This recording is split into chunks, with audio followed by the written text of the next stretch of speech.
Assalamualaikum warahmatullahi wabarakatuh. Salam sejahtera untuk kita semua, salam budaya. Selamat bertemu kembali dengan saya di kanal Terminal Budaya. Sahabat-sahabat tercinta sebangsa dan setanah air yang saya hormati, pada kesempatan kali ini tampaknya kita akan menarik apabila memperbincangkan tentang situasi politik menjelang Pilpres 2024. Meskipun masih cukup lama ya waktunya, namun iklim politik di negeri ini sudah cukup hangat, bahkan sudah mulai memanas. Bahkan sudah ada bakal capres Anies Baswedan yang diusung oleh Koalisi Perubahan yang terdiri dari Partai Nasdem, kemudian ada Partai Demokrat dan PKS. Ini tampaknya sudah memberikan dorongan dan motivasi kepada Anies Baswedan untuk tampil lebih dahulu di dalam mempromosikan dirinya sebagai bakal capres. Dan itulah sebabnya kalau kita lihat yang sudah positif untuk siap menjadi orang nomor satu di negeri ini adalah bakal capres yang diusung oleh Koalisi Perubahan, Anies Baswedan.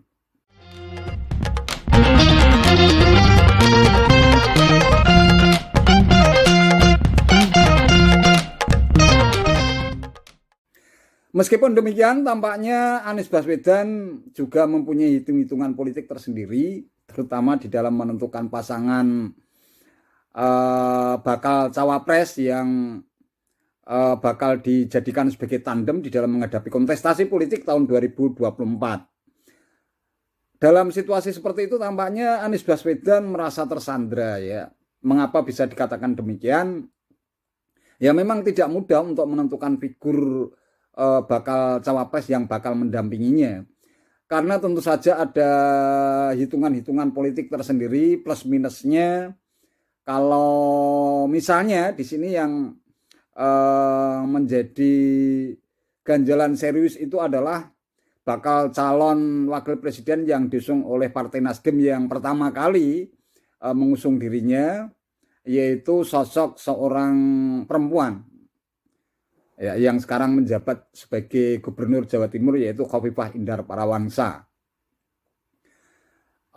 Meskipun tidak secara terang-terangan memberikan dukungan secara nyata, tetapi dari berbagai pernyataan politik Partai Nasdem tampaknya sangat mengharapkan apabila Anies Baswedan ini memilih Gubernur Jawa Timur ini sebagai tandemnya di Pilpres 2024. Kemudian yang kedua ada sosok Agus Harimurti Yudhoyono alias AHY yang menjadi Ketua Umum Partai Demokrat ya, menggantikan posisi sang ayah,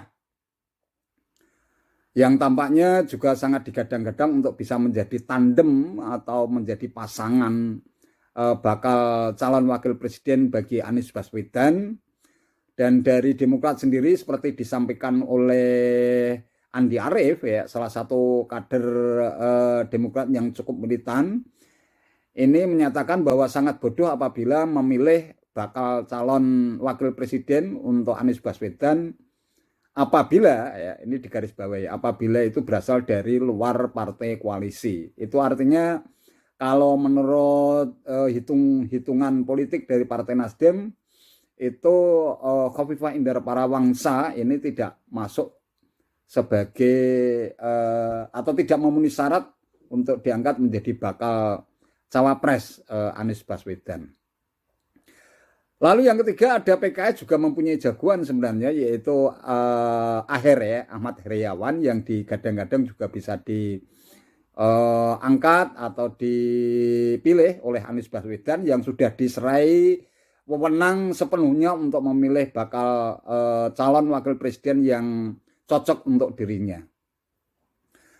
Nah, mungkin karena ada hitung-hitungan politik dari berbagai macam tuntutan parpol, ya, tuntutan parpol yang mengusungnya, misalnya Nasdem meminta untuk memilih Khofifah Indar Parawansa, kemudian dari Demokrat agar memilih AHY, sedangkan dari PKS agar memilih Ahmad Heriawan. Namun tampaknya sikap PKS agaknya melunak dan sadar diri bahwa memang dari sisi elektabilitas sosok Ahmad Heriawan ini kurang memiliki nilai jual politik, sehingga akhirnya kesan yang muncul ke permukaan Partai Keadilan Sejahtera alias PKS ini melunak dan tidak sengotot Demokrat yang menghendaki agar Agus Harimurti Yudhoyono alias AHY putra sulung Pak SBY ini bisa menjadi tandem bagi Anies Baswedan di Pilpres 2024. Nah, dalam situasi demikian tampaknya nama bakal calon wakil presiden yang bisa dipilih oleh Anies Baswedan tampaknya sudah mengerucut pada dua nama. Yang pertama itu adalah Khofifah Indar Parawansa, kemudian yang kedua adalah AHY. Kita membatasi dua sosok ini yang kira-kira menurut hitung-hitungan politik itu kira-kira yang menguntungkan dan dari sisi elektabilitas itu sangat menguntungkan buat Anies Baswedan, kira-kira yang mana. Bagi saya pribadi ya, ini berdasarkan track record dan rekam jejak politik ya, maupun pengalaman di bidang pemerintahan, nama Khofifah Indar Parawansa yang diajukan oleh Partai Nasdem ini sebenarnya secara politik mempunyai pengalaman yang cukup luar biasa. Pada masa era Gus Dur, Khofifah ini pernah menjadi Menteri Pemberdayaan Perempuan. Kemudian pada masa pemerintahan Jokowi pernah menjadi Menteri Sosial.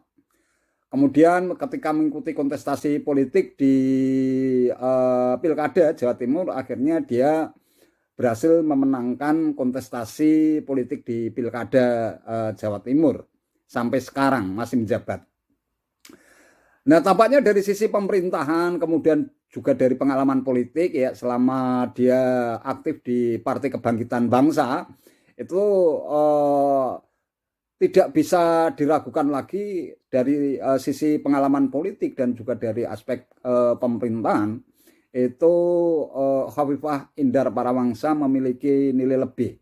Hanya saja semenjak ada konflik ya di Partai Kebangkitan Bangsa, PKB ini tampaknya Khofifah lebih fokus ke soal-soal pemerintahan, khususnya bagaimana menjadikan Provinsi Jawa Timur ini menjadi provinsi yang maju dan berkembang ya, sesuai dengan apa yang sudah menjadi tekad Khofifah pada saat mengamanyakan dirinya sebagai calon gubernur Jawa Timur. Nah, sementara itu kalau kita bandingkan face to face atau dari head to head antara Khofifah Indar Parawansa dengan AHY.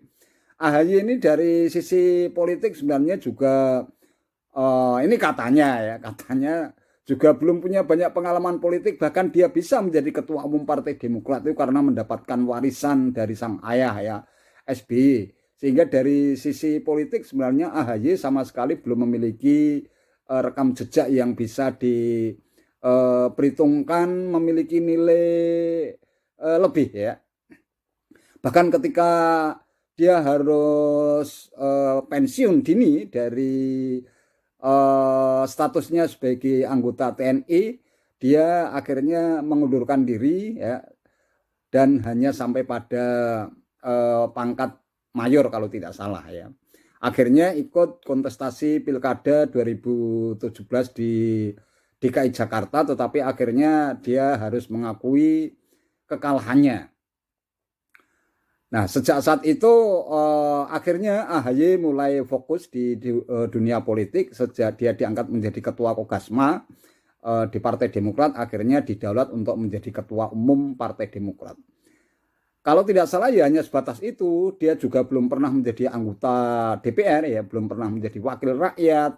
Kemudian juga di bidang pemerintahan dia juga sama sekali belum memiliki pengalaman yang cukup mumpuni karena memang belum pernah menjadi aparat pemerintah mulai dari tingkat pusat maupun di tingkat daerah ya.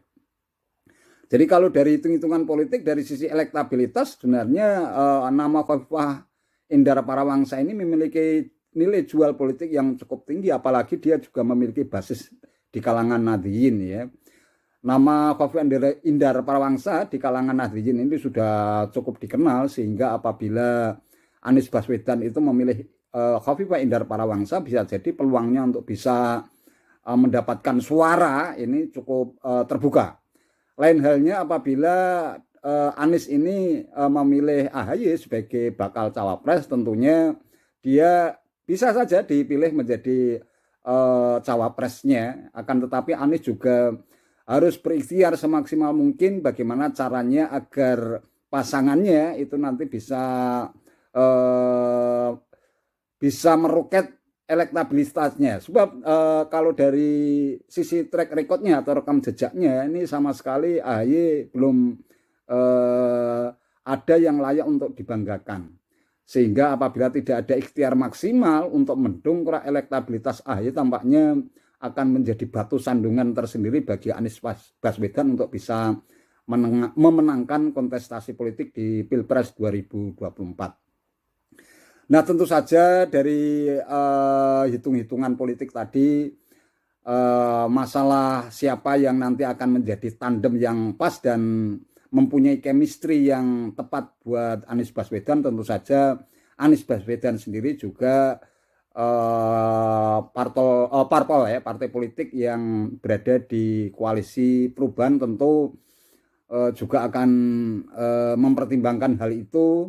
Dan akan lebih bagus apabila Anies Baswedan bisa mengakomodir semua harapan dari parpol yang mengusungnya, sehingga pada saatnya nanti ketika melakukan kampanye hingga pelaksanaan kontestasi politik ya pada Pilpres 2024 semuanya bisa berlangsung dengan lancar dan Anies beserta pasangannya, entah siapa nanti yang bakal dipilih sebagai tandemnya sebagai cawapres, bakal meraih kemenangan. Itu harapannya.